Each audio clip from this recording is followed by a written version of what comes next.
अझै बोजूले चाहिँ हामीले अब काम गरेर चाहिँ किन चित्त नबुझाएको होला नि हाम्रो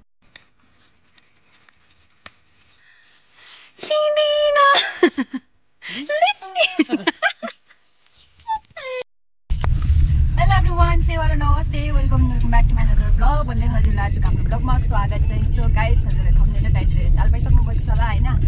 साथीहरु। अब चाहिँ हामी चाहिँ हस्बेन्ड वाइफ जाँदैछ आज चाहिँ ख्योङतेतर्फ। किन गएको भन्दाखेरि चाहिँ खोर्सानी रोप्नुपर्ने छ, खोर्सानी रोप्नुपर्ने छ र प्लस खोर्सानीमा त्यो अस्ति रोपेकोमा चाहिँ मल पनि लाउनु पर्ने छ अनि पिसाबको मल अनि त्यही लाउनु लागि जाँदैछ। हेलो सेवारो के छ सेवारो। सो गाइस आजको वेदर भन्नै पर्दा यस्तो छ है। अहिले चाहिँ हामी ख्योङतेतर्फ जाँदैछ। हाम्रो कोको यहाँ छ, यसलाई नुहाएर चाहिँ यहाँ निन्द्रा पुरा लागिरहेको छ, हाई काट्दैछ। अब गएर सुताइदिनुपर्छ यसलाई। घरमै राख्नु भनेको थियो हो, फेरि एक्लै हुन्छ यो रुन्छ पुरा हो गाइस, अन्त त्यही भएर चाहिँ लिएर आएको हो। यहाँनिर क्यामेरामा आउनु भने ल ल ल ल हेलो हेलो गर्नुहोस् यहाँ गाइस। हाम्रो खोर्सानी ठुल्ठुलो भएको छ, अस्ति रोपेको खोर्सानी चाहिँ हो। हामीलाई तपाईँहरूलाई हामी देखाउने छ ल। अन्त त्यसलाई अब कसरी हामीले पिसाब लाउनु पर्ने हो भन्ने कुरा चाहिँ तपाईँलाई देखाउने छ गाइस। आज यतिको वेदर राम्रो छ, त्यही भएर चाहिँ हामी आज चाहिँ लगाइहालौँ भनेको हो। यहाँ यस्तो छ। कोको चाहिँ यहाँनिर हस्बेन्डकोमा जाने भनेर अगाडि ड्राइभिङ गर्न सिक्ने हो क्या भाइ पनि, कोको पनि ड्राइभिङ गर्न सिक्ने हो। सो गाइस यहाँ देख्दै गरेको चाहिँ यहाँबाट डुब्डी मोनास्ट्री पनि जान्छ है। यहाँ देख्दै गरेको चाहिँ ठकठक गुम्पा, यहाँबाट उकालो चाहिँ ठकठक गुम्पा जान्छ गाइस। लु आज चाहिँ एकदम दिन एकदम घाम पनि छैन, पानी पनि चाहिँ ठिक्कैको भएको छ। वेदर एकदम दामी छ नि, काम गर्नु लायकको छ है। वहाँ कस्तो दामी रोज फुलेको छ हेर्नुहोस् न। यहाँ हेर्नुहोस् न गाइस, रोज कस्तो दामी फुलेको छ। दिन भन्नै पर्दाखेरि त A1 नि हो। यस्तोमा चाहिँ काम गर्नु पनि धेरै मजा आउँछ नि। यसलाई निन्द्रा लागेको रहेछ पक्कामै के गर्दैछ। र गाइस हामी फाइनली पुग्यौँ है ख्योङते। तपाईँलाई हाम्रो घर पनि देखाउने छ, मूल घर मेरो हस्बेन्डको घर। ल गाइस लुगा धुनु भएकोमा ए यहाँ आज पर मान्छे छैन कि, अन्त यता ल्याएको नि यसलाई। निन्द्राले पुरा साह्रो पारिरहेको यता। ल गाइस हामी चाहिँ लाग्यौँ है त अब घरतर्फ।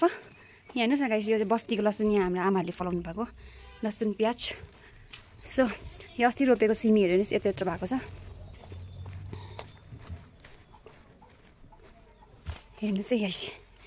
हाम्रो मकैले सबै छेलिसक्यो। मकै चाहिँ यति लामो हिजो अस्ति गोडेको हो, दोरी लाउने टाइम भइसक्यो नि साथीहरू। हेर्नुहोस् है सिमी पनि फुल खेल्नु थालेछ। मेरो हस्बेन्ड र आमाले चाहिँ सिमीको थाङ्रा यति लामो लामो लगाएको छ हेर्नुहोस् है। वा दामी फुल फुलेछ। ल ल ल हिँड हिँड हिँड। यहाँ सब बारेको चाहिँ दुईजना चाहिँ सेवा जानुलाई रेडी हुँदै रहेछ। गाइस हामी चाहिँ निस्केको अब यहाँ काँटा हेर्नुहोस् नि, खोर्सानी चाहिँ यत्रो भएको छ हेर्नुहोस् नि। अम्बो यहीँ गाइस यो चाहिँ मल्चिङ प्लास्टिक बिछ्याएर रोप्यो भने चाहिँ यसरी झारहरू त्यति आउँदैन हो।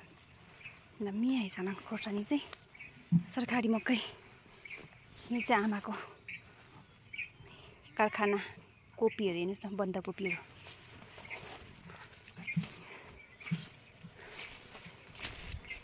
गाही का मल है, गाही का मल है।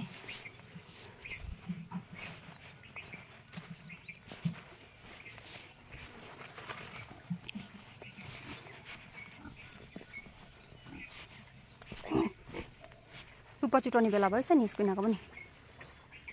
खोर्सानीको है। यो माथि टुप्पा काट्ने बेला भएछ नि, काट्नुपर्छ नि हौ। अन्त पो हाँगा आउँछ, नभए त कहाँ हुन्छ हो। एउटा चाहिँ त्यहाँ चेपमा रहेछ,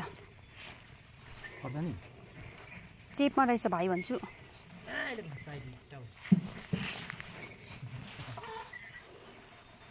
यहाँ चाहिँ के भयो, काम लागेन जस्तो छ, काम लागेन जस्तो छ।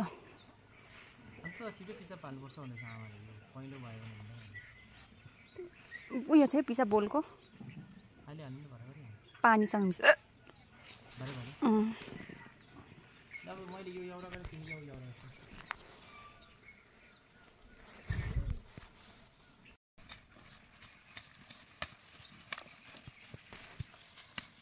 छार्न थाल्का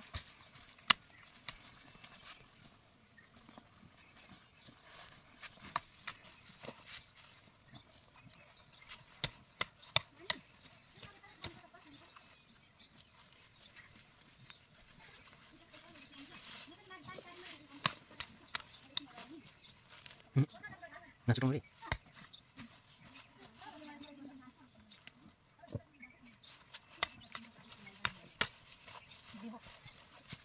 सानो होइन है लसुन भने चाहिँ एउटा पनि छैन गाइस हेर्नुहोस् न लसुन देखेर हालिदिइहाल्नुहोस् न हौ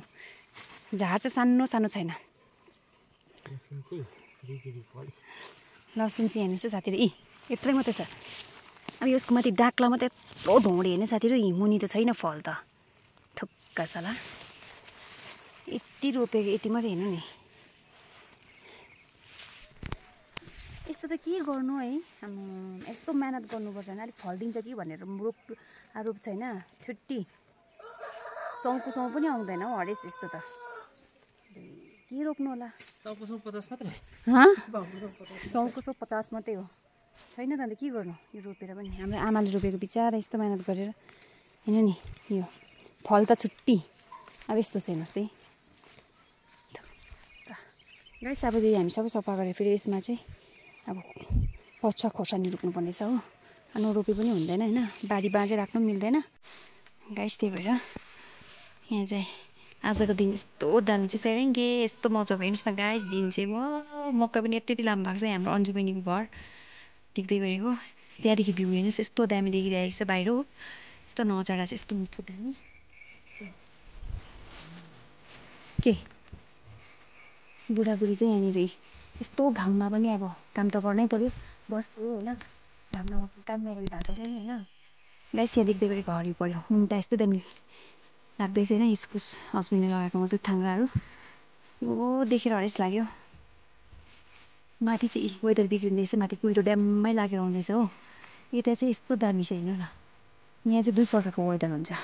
हिमालपट्टि बिग्रेर आउँछ हो यता तलपट्टि चाहिँ यस्तो दामी हुन्छ कस्तो वेदर हुन्छ हरेस लाग्दो कि अब चाहिँ खै त हरेस फिर प्रेडिटरले के ताकत अच्छा से बढ़ाने की फिर यहाँ पर खनने पड़ता है खनना पड़ता है इधर देखो लिनीना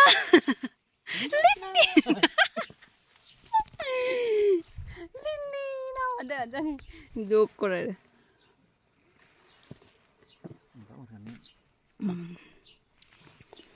सो गाइस यो चाहिँ हाम्रो गाईको युरिनिया छ यही हाल्नुपर्छ यो खोर्सानीमा हाल्नुपर्छ ल गाइस फाइनली हामीले सक्यो है त लसुनबारी खनेर पनि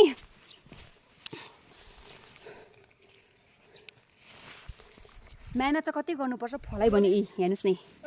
अब चाहिँ टक्कै सबै सक्यो हामीले अब चाहिँ फेरि खोर्सानीको लागि हामी ब्याट बनाउने अन्त मल्चिङ प्लास्टिक बिछ्याउने अन्त खोर्सानी ल्याएर रोप्नुपर्ने चाहिँ खोर्सानी चाहिँ अहिले रोप्दैन अहिले चाहिँ बिउ ल्याएको छैन हो सो हामी मल्चिङ प्लास्टिक चाहिँ बिछ्याइ राख्ने लगाइस खनखान गरेर 80 रोपेको चाहिँ यतै भएको छ खोर्सानी कस्तो दामी भएको छ नि हेर्नु नि होला काम गर्दाखेरि कस्तो खालको महसुस हुन्छ तपाईँलाई कस्तो खालको महसुस हुन्छ बारीमा काम गर्दाखेरि कस्तो खालको महसुस हुन्छ भन्नाको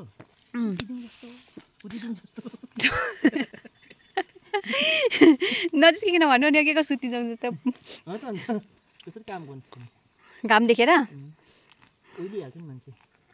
ओइलिन्छ ओइलिन्छ पुरा हरेस हुन्छ नि दिन दामी भएको हुन्छ भरे गरौँ भन्दा पनि पानी पर्छ भरे हो भरे भरे भन्दा भोलि हुन्छ भोलि भोलि भन्दा पर्सि हुन्छ त्यही त है मेरो बुढाले चाहिँ कुरा चाहिँ ठिक ल्याउँछ हौ प्रेडिटर खाएर चाहिँ के हुन्छ होला यसमा चाहिँ के हुन्छ त्यहाँ लेखेको एनर्जी ड्रिङ्क हुन्छ एनर्जी चाहिँ हुन्छ मान्छे माने डक्टर दिइरहेछ एनर्जी के मान्छे मार थियो दबाई पो त मान्छे मर्दै गरेको मैले जगाउँछ अरे ए ल ल जगाउँछ याद छ नि तपाईँलाई wow what a nice view यार देख रहा है इधर यहाँ व्यूज देख व्यू इतना अच्छा है आज का बढ़िया है फिर इधर तो नहीं है अच्छा नहीं इधर दिख रही मौसम खराब हो रहा है इधर पुरानो झ्याङ पनि मजाले उयो भएको छ नि काम गरे हामी साथीहरु एउटा कुरा भन्नु मन पर्यो कि मलाई तपाईहरुलाई चाहिँ किन भन्नु न बाजे बोजूले चाहिँ हामीले अब काम गरेको चाहिँ किन चित्त नबुझाएको होला नि हाम्रो चाहिँ आमा अहिले चर्च जानु भएको छ हैन सेवा जानु भएको छ अनि हामीले चाहिँ यहाँ लसुनबारी खनेको थियो नि त हो लसुनबारी खनेर चाहिँ अब यो खोर्सानी रोप्नुको लागि चाहिँ ब्याट बनाउनु पर्ने छ कि आमाले त के हेर्नु नि कस्तो खन्छ अहिले भएर आएर म चेक गर्छु अरे अनि के सम्झेको हामीलाई चाहिँ हामी चाहिँ केटाकेटी नै सम्झिन्छ उ त हाम्रो बोजूले पनि त्यस्तै गरे पहिला मैले झाडु रुखाले भने पनि फेरि दोहोऱ्याएर ल्याउने हैन यहाँ पनि आमाले त्यस्तै भन्छ पुरा सानो खास 15-16 वर्षको नानी चाहिँ सम्झिन्छ हो न यहाँ दादालाई पनि त्यस्तो भनिराखेको छ के भने अरे आमाले भरे आएर चेक गर्छु अरे अब ए भगवान गरिदिँदा पनि यस्तो भन्छ है किन चाहिँ नि विश्वास गर्दैन नि पहिलाको बाजे बोजूहरू चाहिँ खतरा नै हुन्छ है काम गराइमा चाहिँ उनीहरूलाई चित्त बुझ्दैन के हो हामीले गरेको उनीहरूलाई चित्तै बुझाउँदैन तपाईँहरूको आमा बाउ यस्तै छ सासू ससुराहरू यस्तै हुन्छ लु भन्नुहोस् है कमेन्ट गरेर ल मेरो चाहिँ त्यस्तो चाहिँ गाइस मेरा सासूको कारखाना हेरिहाल्नुहोस् नि यति मेहनत गरेर रोपेको लसुन त खेरो गयो त्यहीँ हेर्नुहोस् न यहाँ अब यो यत्रो ढाक्ला मात्रै यत्रो छैन फल भन्ने हेर्नुहोस् है यति मात्रै छ अन्त त के हरिस लाग्दो होला होइन मेरो हस्बेन्डलाई अल्छी लागेछ म्याच के कारखाना गर्नु जसै गर्दा पनि भरलासमा बजारकै किनेर खानै पर्छ जति नै गर्दा पनि भन्दैछ होइन हामी त अब गरेको नगरेको मिल्दैन होइन जस्तै भए पनि 6-7 महिना नै पुग्यो भने पनि त 6-7 महिना बजारको त खानु पर्दैन नि त होइन अन्त यहाँ हेर्नुहोस् नि ल साथीहरु अब चाहिँ खन्नु है हामी चाहिँ भट्टाभट्टी भन्दै चाहिँ यहाँनिर मिलेको बाजे के भन्छ भन्नु नि के भन्छ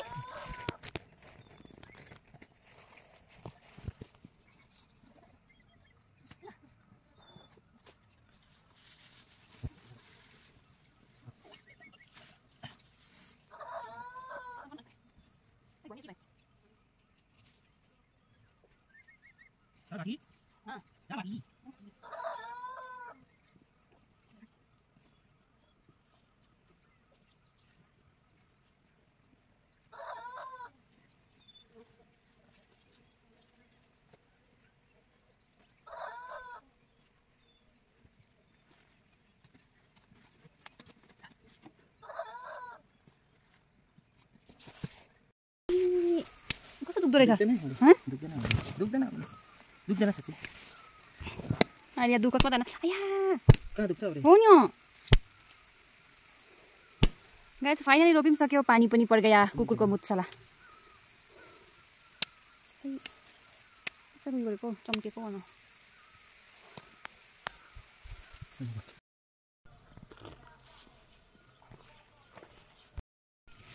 ल बुढाजी तपाईलाई माया गरेर देख्छु दामी चिया छ ल दिदीले बनाउनु भएको होइन दिदीले बनाउनु भएको रहेछ नि अब चाहिँ यसलाई मल लाउनु छ गाइस अब पिसाब लाउनु पर्यो अब चाहिँ यहाँनिर मेरो हस्बेन्डले चाहिँ मजाले डोले खोर्सानीमा गाईको पिसाब हाल्दैछ अहिले चाहिँ होइन यहाँ देख्नुहुँदैछ अब यत्रो यत्रो भएको छ कति जग्गा चाहिँ पहिलो पहिलो भइसक्यो अलिकति मल कम्ती भएर जस्तो लाग्यो अन्त हामीले चाहिँ पिसाब हालिदिँदैछ अब त मल हाल्नु चाहिँ अलिकति मिल्दैन अनि यसरी चाहिँ मजाले पिसाब हाल्दैछ हस्बेन्डले लाउँदैछ म चाहिँ लिएर आउँछु गाईको पिसाब देख्नुहुँदैछ अन्त हामीले यसलाई चाहिँ कटिङ पनि गरिसकेको छ युरिन चाहिँ यहाँनिर थापेको छ यहाँ देख्नुहुँदैछ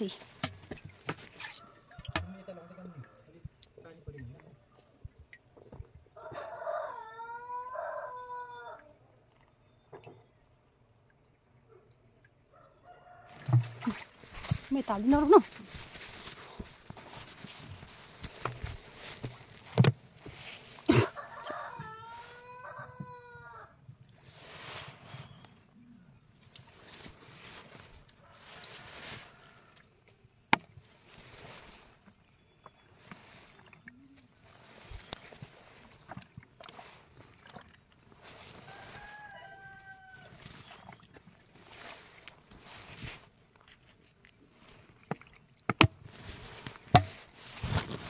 यो चाहिँ माछा ट्याङ्की हो अहिले चाहिँ यो माछा ट्याङ्कीलाई रिपेयरिङ गर्दैछ हैन त्यही भएर चाहिँ यहाँको माछा चाहिँ निकालेर यहाँ माथि लगाएको छ यो जग्गामा म तपाईँलाई देखाउन जान्दैछु ल कत्रो कत्रो छ यहाँको माछा भनेर ल सो यहाँ देख्नुहुँदैछ यो चाहिँ हाम्रो ठुलो दाजुहरूको डल्लै रिपेयरिङ गरेको छ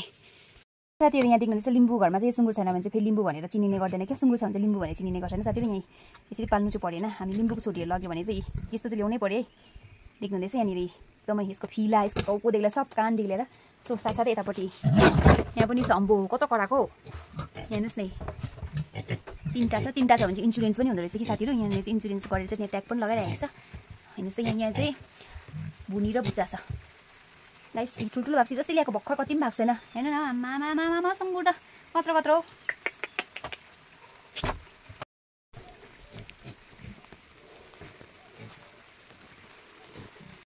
हेर्नुहोस् त बेलुकाको वेदर बिग्रिँदै गएको र सो हामीले सिमरायो पनि टिप्यो यो चाहिँ बेलुकाको लागि सब्जी वेदर भन्नै पर्दा मेरो बुढाले चाहिँ यहाँनिर मजाले रोपेको छ अलैँची